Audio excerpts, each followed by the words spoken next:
नमस्कार, बहुत बहुत स्वागत है आपका पक्ष विपक्ष में। मैं हूं आपके साथ रविंद्र सिंह। आज बात करेंगे महिला आरक्षण पर दांव के। संसद के 5 दिवसीय विशेष सत्र में महिला आरक्षण विधेयक पेश होने की अटकलें लगाई जा रही हैं। हालांकि सरकार ने विशेष सत्र के लिए जो एजेंडा बताया उसमें महिला आरक्षण विधेयक शामिल नहीं है, लेकिन सियासी माहौल बता रहा है इस सत्र में मोदी सरकार महिला आरक्षण बिल पास कराकर बड़ा चुनावी धमाका कर सकती है। महिला आरक्षण विधेयक में लोकसभा और राज्य विधानसभाओं में 33% सीटें महिलाओं के लिए आरक्षित करने का प्रस्ताव है। खास बात यह है कि बीजेपी के साथ साथ कांग्रेस और कई अन्य दल भी इस मुद्दे पर एकमत हैं।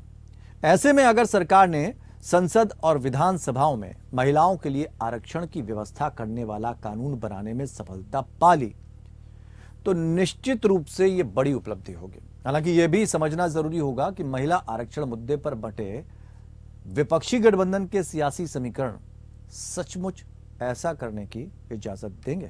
पहले खबर देखते हैं, फिर चर्चा आगे बढ़ाते हैं।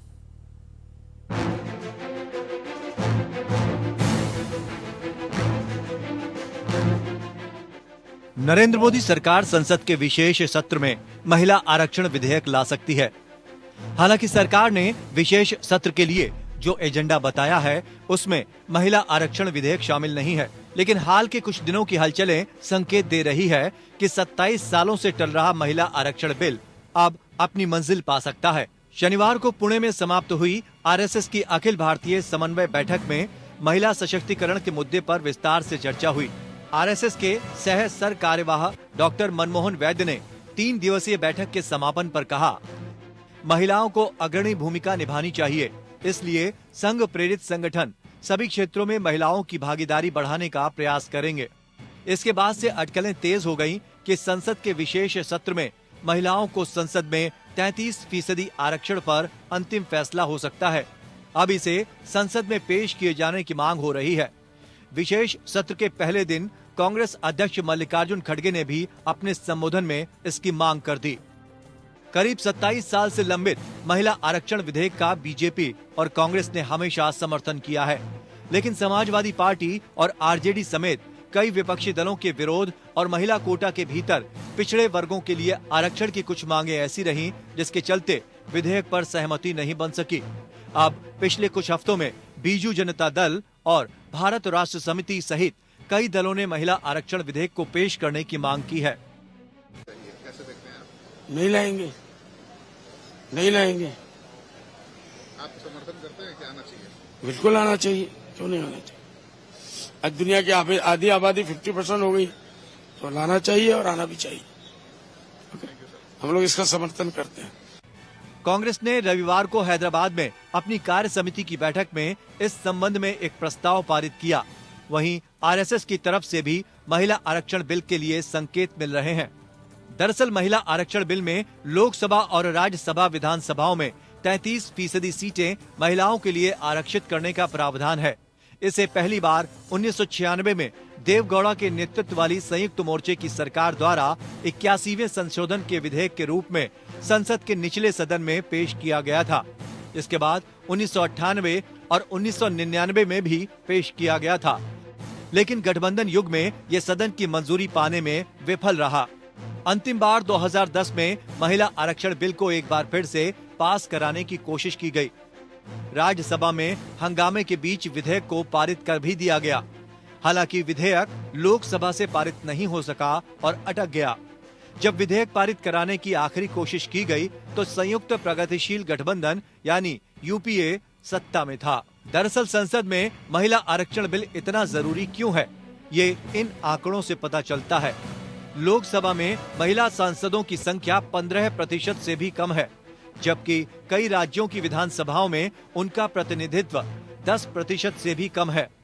मौजूदा लोकसभा में 78 महिला सदस्य चुनी गयीं, जो कुल संख्या 543 के 15% से भी कम है।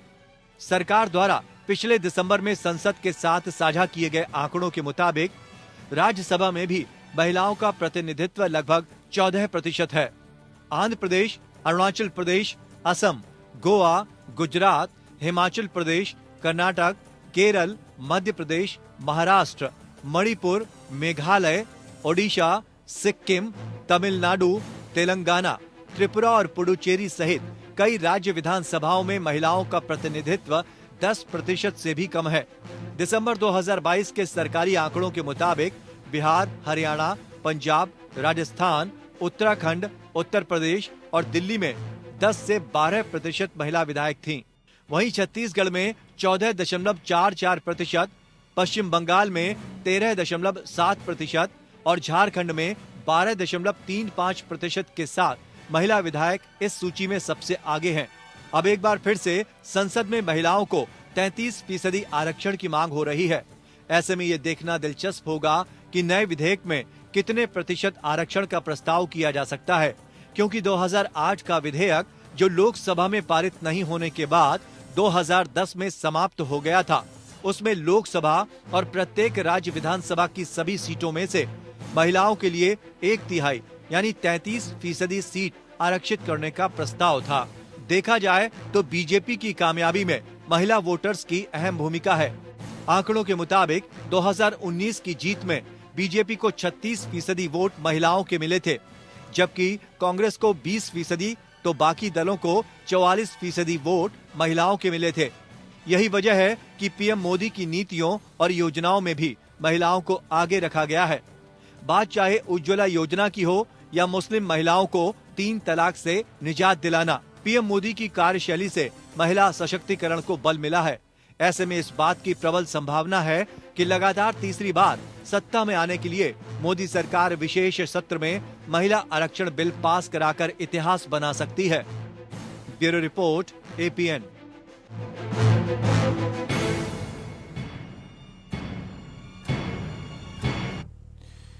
तो G20 में भी जिक्र हुआ था महिलाओं का, अगर आपको याद होगा, और अक्सर बातों बातों में प्रधानमंत्री भी कुछ ना कुछ कह देते हैं, और आज प्रधानमंत्री ने महिलाओं को लेकर कहा भी। लेकिन लंबे समय से महिला आरक्षण बिल को लेकर सिर्फ कयास लगाए जाते रहे। राज्यसभा में पास भी हुआ मनमोहन सरकार में, लेकिन उसके बाद नतीजा ढाक के 3 पात। अब चूंकि चुनाव आ गए हैं, वोट चाहिए, और भारतीय जनता पार्टी को जिताने में सबसे ज्यादा भागीदारी महिला वोटरों की रही है, ये आंकड़े बताते हैं। दूसरे दल भी महिला आरक्षण बिल को लेकर संकेत दे रहे हैं कि भाई होना चाहिए, आना चाहिए, लेकिन अभी तक जो विधेयक आए हैं उसमें कहीं से भी चर्चा नहीं है। लेकिन फिर भी शगुफा छिड़ गया है, चर्चा शुरू हो गई है। हम भी समझने की कोशिश करते हैं कि क्या ये दांव खेला जा सकता है चुनाव को देखते हुए। 2 खास मेहमान पैनल में शामिल हैं हमारे साथ। देवेंद्र प्रमुख, नेता भारतीय जनता पार्टी, हमारे साथ जुड़े हैं। सर, बहुत बहुत स्वागत आपका। शाहिद खान, नेता कांग्रेस, हमारे साथ जुड़े हैं, जो कि स्टूडियो में हमारे साथ मौजूद हैं। आपका भी शाहिद जी बहुत बहुत स्वागत है। देवेंद्र जी, बड़ी चर्चा चल पड़ी है 2024 से पहले कि महिला आरक्षण बिल को ला सकते हैं प्रधानमंत्री नरेंद्र मोदी, चूंकि महिलाओं के हक की हमेशा बात करते रहते हैं। आज जिक्र भी थोड़ा बहुत उन्होंने किया, G20 में भी जिक्र किया था अंतर्राष्ट्रीय स्तर पर महिलाओं की भागीदारी को लेकर। क्या वाकई ये दांव खेलेगी भारतीय जनता पार्टी, या ये महज उम्मीदें बनकर रह जाएगा, वैसे ही केवल शगुफा छेड़ा जाएगा और कोई बातचीत नहीं होगी? तो हमारी तरफ से हमारी पार्टी का ऐसा बयान भी क्लियर था नहीं इस तरीके के, लेकिन की जाई है, भी चर्चा हुई है, तो ज्ञान की बात आई है जी। लेकिन महिलाओं की जो बात है अब करते हैं, जब करने की बात आती है तो नहीं है कि माननीय प्रधानमंत्री इससे गंभीर रहे, और उसका अगर बिल आता है तो ये बड़ी बात न करना कि आपके देवेंद्र जी, आपकी आवाज में थोड़ा प्रॉब्लम हो रही है, मैं उसको ठीक करवाता हूं। जब तक शाहिद जी से सवाल ले लेता हूं, और पैनल से कहूंगा भी मैं कि जरा आवाज देवेंद्र जी की ठीक करें, क्योंकि वो प्रमुख है यहाँ पर अपनी पार्टी के, और उनकी आवाज थोड़ा जबरदस्त तरीके से पहुंचनी चाहिए। शाहिद खान जी, मौका तो कांग्रेस के पास भी था, लेकिन उस मौके को कांग्रेस भुना नहीं पाई, जबकि अच्छे खासे सांसद आपके पास थे। इसके पीछे की क्या वजह है? देखिए, इसमें मैं आपको एक बात और बताता हूं। आज आप उम्मीदें जता रहे हैं कि सत्ता में जो है वो पास करें? नहीं, देखिए, हमें सत्ता से आज भी कोई उम्मीद नहीं है। ये महज एक शगुफा हो सकता है, क्योंकि अभी तक बीजेपी ने अपनी लिस्ट में इसको नहीं रखा है। दूसरी बात मैं आपको बता दूं, देखिए जब ये हमने पास 2010 में पास कराया था, उस टाइम भी कुछ लोग हमारे इसके फेवर में थे, कुछ हिंदी पट्टी के ही लोग इसके विरोध में आ गए थे। अब उस टाइम की मजबूरियां देखो उस टाइम की रही होंगी। अभी तो हम इस पर चर्चा करें, आपने डिबेट दबाई है, आपका बहुत बहुत शुक्रिया, पर मुझे लग रहा है डिबेट का टॉपिक है नहीं। महिला आरक्षण होना चाहिए तो कांग्रेस की नीति है। हमने तो बिना आरक्षण के 40% सीटें दी हैं और आगे भी देंगे। तो इसमें बीजेपी के लिए ये महज, आप लिख लो मेरी बात, ये सिगुफा हो सकता है, वोट बटोरने का एक हथकंडा हो सकता है। तो ऐसा है ना, बातें हैं, बातों का क्या। 2010 में लोकसभा में 262 सीटें थी आपके पास, कांग्रेस के पास, उसके बावजूद आप पास नहीं करवा सके। तो उम्मीद तो आपसे भी की गई थी, लेकिन वो टाइट एंड फिक्स हो गई। देखिए आपकी भी सरकार ने कहीं ना कहीं जुमलेबाजी की। देखिए आप इस बात को इस तरह से समझिए कि हमारी जो गवर्नमेंट है उन्होंने IIM और IIT पे फोकस किया है। ये मुद्दा हो सकता है तो दिमाग से निकल गया हो उस वक्त के में, लेकिन इनके पास तो मोर देन 300 सांसद है, 9 साल हो गई, आज इनको याद आ गए। सदन में पास हो गया था। नहीं, एक ठीक है आपकी बात, ये तो 9 साल से इनको याद नहीं थी। महिलाओं को तवज्जो, आपकी पार्टी ने पहली महिला प्रधानमंत्री दी है और आप भूल गए। हमारी पार्टी ने पहली महिला प्रधानमंत्री दी, पहली महिला राष्ट्रपति दी है। हमारे जमाने में तो पहली महिला आरक्षित हुई है। आप ये क्यों देख रहे हो? और जिस सदन की आज मोदी जी तारीफ कर रहे हैं कि रेलवे स्टेशन से उठ के एक लड़का PM बना, वो संविधान बाबा भीमराव अंबेडकर और कांग्रेस की देन, इसकी रक्षा कांग्रेस ने की, आज जो नहीं हो रही है। तो आप 300 सांसद की पार्टी से सवाल 9 साल पे आप बात कर रहे हैं, आपकी गलती है। अब मीडिया को सवाल, तो जो भी होता वो संविधान देता। मीडिया को 2014 में सवाल करना चाहिए था। सेल्फी विद, देखिए सेल्फी विद डॉटर है, सेल्फी विद कन्या है, सेल्फी विद बेटी है, बेटियों के लिए उज्ज्वला योजना है, उज्ज्वला योजना कितने सिलेंडर नहीं भरे गए वो भी मीडिया को दिखाना चाहिए। आज 2014 से वो सिलेंडर आपने 1200 का और 1100 का करके 200 रुपए कम करके इतना खर्चा कर दिया, इतने का सिलेंडर आपने कम नहीं किया। तो ये तो मीडिया को भी सवाल करना चाहिए। 300 सांसद लेके 9 साल बाद क्यों याद आए मुद्दा? नहीं, आप कैसे भूल गए? नहीं, 300 सांसद लेके 9 साल बाद क्यों मुद्दा याद आया? तो पावर में थे आप कम से कम भुना लेते। हम तो 70 साल पावर में रहे, हमने कितने विधेयक पास करे हैं? वो भी तो हम नहीं करे हैं ना। तो उन्होंने भी तो विधेयक पारित किए हैं, तो ये क्यों नहीं किया? 36% यही तो सवाल हम आपसे कह रहे हैं कि जब आप सत्ता में थे हमने पारित पूरा किया है। आपके पास हमने, पूरा बहुमत था, आप ये उसके नहीं बाद कह सकते, आपने ये नहीं कह सकते 262 सीटों पर आप थे रविंदर जी, आप ये नहीं कह सकते पारित नहीं किया। पारित हुआ है, पास भी हुआ है। हाँ। वो क्या रीजन है, क्या वजह रही, हाँ। वो देखो आपको ही पता है। तो ये हम बीजेपी से पूछें क्या कि कांग्रेस क्यों नहीं? बीजेपी से 9 साल का सवाल करो ना आप। बीजेपी 300 सांसद लेके 9 साल से बैठी है, क्यों नहीं पास करवाया? आप लंबे वक्त तक सत्ता में रहे और इस बात से तो कोई दो राय है नहीं, तमाम चीजें आपने दे दी, लेकिन जो बड़ी चीज थी वो आपने पीछे छोड़ दी। हम आगे भी सत्ता में आ रहे हैं, आप चिंता मत करिए सर, आप अपना कैमरा हमारे पास बनाए रखिए। चलिए, देवेंद्र जी आवाज पहुंच रही है आप तक? आवाज मिल रही है आपकी रविंदर सर? आ रही है मेरी आवाज आपको? मिल रही है जी बिल्कुल, आप दमदार तरीके से आपकी आवाज पहुंच रही है। और शाहिद खान जी कह रहे हैं कि 9 साल का रिकॉर्ड मांग लीजिए। अगर इतना टॉप पे ये मुद्दा है तो क्यों नहीं अपने उस एजेंडे में शामिल किया? क्यों नहीं जो विधेयक ला रहे हैं उसमें शामिल है महिला आरक्षण बिल? अच्छे पर की बात लगती है, कभी कभार प्रवक्ता इस तरीके की बात करते हैं जिनका दाग दामन इतना है, जो 60 वर्षों का हिसाब देते नहीं वो 9 वर्षों का हिसाब मांगते हैं। क्या अधिकार है मांगने का इन लोगों का? लेकिन जो काम हमें करना है वो हम करेंगे और शानदार तरीके से करेंगे रविंदर सर। जो भी चीज होगी सबके साथ होगी। ये 27 वर्षों से अटका हुआ था, अगर इस पर कोई चर्चा होती है। नहीं, वो तो कह रहे हैं कि आप जो प्रस्ताव लेकर आए उसमें शामिल क्यों नहीं है? कम से कम अगर इस बात को इतना तवज्जो दे रहे हैं आप, अंतर्राष्ट्रीय स्तर पर इस बात को रख रहे हैं, उठा रहे हैं, तो फिर लाना चाहिए था आपको, ये दांव खेल लेना चाहिए। हमारी अगर बात आए तो एक चीज और है रविंदर सर, मैं एक चीज और क्लियर करूंगा कि आप जो कुछ चीजें ऐसी थी जिन्हें हमारे साथी लोग अब जिक्र कर रहे हैं, हमने 370-35 से राम मंदिर जो चर्चा होनी थी, जो काम करने थे, इस पर हमने हाथ दिया अपने मैनिफेस्टो में, उसको कर दिया बिना विचार किए। कोई संशय किसी तरीके का नहीं रखा। हमें जो काम करना है वो करना होता है। हम इस तरह से देश को 60 वर्षों से बरगलाया गया है, हिंदू मुसलमान में लड़ाया गया है, 300, 400 प्लस दंगे सरकारों ने कराए हैं। वो सब चीज खत्म करके आज GDP की बात करो आप, हमारी जो सिलेंडर पर उसका सवाल कर रहे हैं, विश्व की जो है 5वें नंबर की अर्थव्यवस्था है भारत। और 14.5 करोड़ लोग जो हैं गरीबी रेखा से अप होकर आए हैं। नहीं, हमारे देखिए वो तो विकास के ऊपर देवेंद्र प्रमुख जी विकास देखिए ऐसा है, विकास के ऊपर तुम चर्चा कर ही लेंगे। हम तो बात अभी महिलाओं के हक की कर रहे हैं। आज के इस वर्तमान दौर में सबरीमाला मंदिर में प्रवेश नहीं करने दिया जाता। आज के वर्तमान दौर में आप देख लीजिए, बुर्का जैसे मुद्दे शामिल होते हैं, 3 तलाक जैसे मुद्दे शामिल होते हैं। हम कौन से युग में जी रहे हैं? और इतना सब कुछ होने के बाद भी सदन में आधी आबादी का प्रतिशत क्या है, आप जरा ये भी देख लीजिए। तो ये तो सबके ऊपर सवाल है, आपके ऊपर भी सवाल है कि 9 साल में कम से कम उन चीजों को जरा ठीक कर लेते हैं। नहीं, बिल्कुल आप हम पर इन्हें दागिए। आज ये 9 सालों का ही जो परिणाम है जिस पर हम पर चर्चा की है, जो मैंने जिक्र किए हैं, जो मैं आपको गिना रहा था, मैं कह रहा था राम मंदिर 370-35 से राम मंदिर का निर्माण, जितनी भी घटनाएं हुई है सब हमने ही तो की है। ये सारे 500 वर्षों तक के काम रोके पड़े थे। राम मंदिर का शिलान्यास 500 वर्षों पहले हो गया था, भारत में बनना था, लेकिन 70 वर्ष लग गए देश आजाद होने के बाद भी कोई नहीं रहा। और 35 और 370 को कहने लगे नमक की तरह गल जाओगे, पाकिस्तान खा जाएगा आपको अगर छेड़ दिया तो। ये सब काम हमें तो करने थे, आज भी तो हम ही जिक्र करने इनके। नहीं, लेकिन हम तो जिस तरह से सीना ठोकते हैं, ये सारे जो कार्यकलाप देवेंद्र जी, जो चीज हमने लाए हैं, देवेंद्र जी, 14 करोड़ की जो बात की है, या हम लोग हर चीज में आगे निकलने की, जीडीपी की बात कर लेते हैं, इस तरह की बातें विकास की करते हैं। आवाज आ रही है अब तक? हम लोग इस तरह की बात करते हैं। बांग्लादेश से भी पीछे हैं। सर्वे रिपोर्ट जो आई है उसमें 150वें नंबर पर है भारत।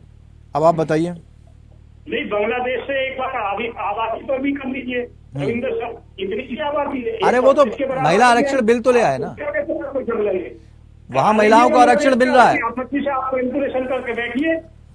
नहीं, वहां कैसे कर लोगे? बांग्लादेश जैसे 2-4 करोड़ की आबादी को हमसे 140 करोड़ की आबादी का सर्वे करके हमें 150वें नंबर पर कैसे भेज दोगे? तो आबादी से तुलना की जाएगी समानता की? नहीं, समानता की बिल्कुल हर चीज की तुलना होती है। आज हम विश्व के पटल पर जो बैठे हैं, जो बात की है, हम 5वें नंबर की अर्थव्यवस्था भी तो है विश्व में। सर, आबादी का, देशों को भी तो पीछे देवेंद्र जी, आबादी का समानता से क्या लेना देना? भाई आप आरक्षण लेकर आ रहे हैं, अगर तो आरक्षण तो कई चीजों पर है। आज भी आप देखिए आरक्षण तो है तमाम चीजों पर, फिर भी विरोध बना हुआ है। फायदा मिल पा रहा है, कितना मिल पा रहा है? देखिए, बात आरक्षण की अगर हो रही है तो उससे फायदा थोड़ी ना मिलना है। जब अवसर समान होंगे तब फायदा मिलेगा ना। हम आरक्षण में फायदे के लिए कभी नहीं लाते, ना आज भी फायदे के लिए हमारे। हमने जो भी काम किया रविंद्र सर, वो देश की सुरक्षा के साथ साथ हमने देश के विकास के लिए काम किया, देश की अर्थव्यवस्था के लिए काम किया, देश को आप फायदा ऊपर पर ले जाने का काम किया। हमारा कोई इसमें लालच नहीं होता। हमारे 9 वर्षों के कार्यकाल की आप बात करेंगे तो 60 वर्षों से तुलना कर लीजिए। हमने 9 वर्षों में इतना किया जितना 60 वर्षों में सारा आजादी नहीं हुआ ना। ठीक है शाहिद खान जी, ठीक है शाहिद खान जी, सारा काम उनको ही करना है। आप 9 वर्ष का उनसे हिसाब किताब मांग रहे हैं।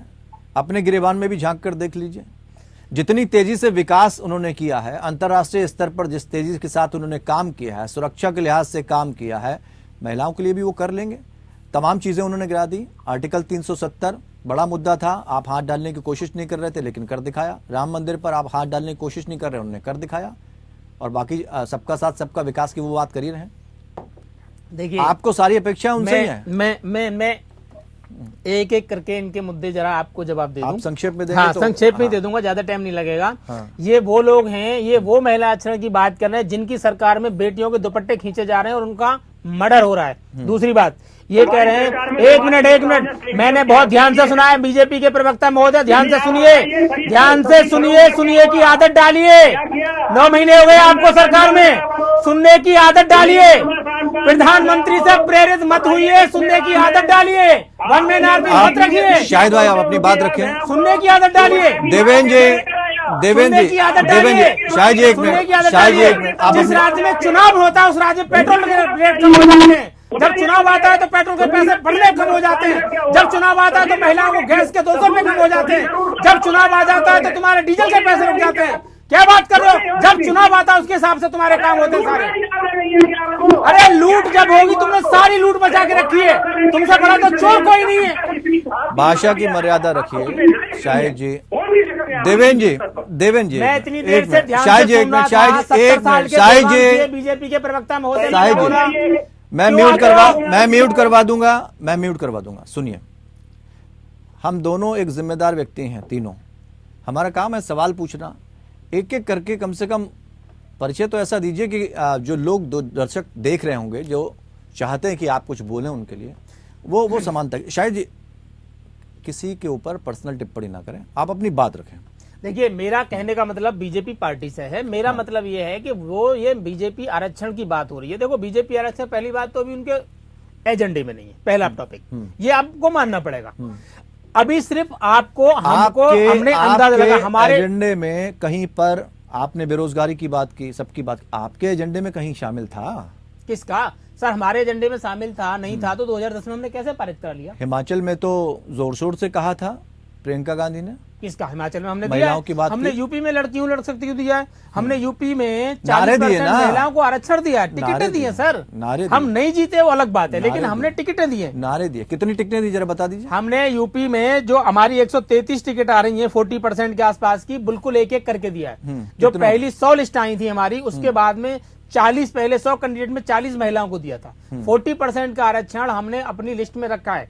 ये 2010 में पास भी हुआ था, आपने देखा है। 40% आप दे मेरा रहे हैं? कोई देखिए सर, दावे के साथ 40% आप दे रहे हैं? देखिए मेरा क्वेश्चन बिल्कुल था, हमने तो दिया है। ऑन रिकॉर्ड है।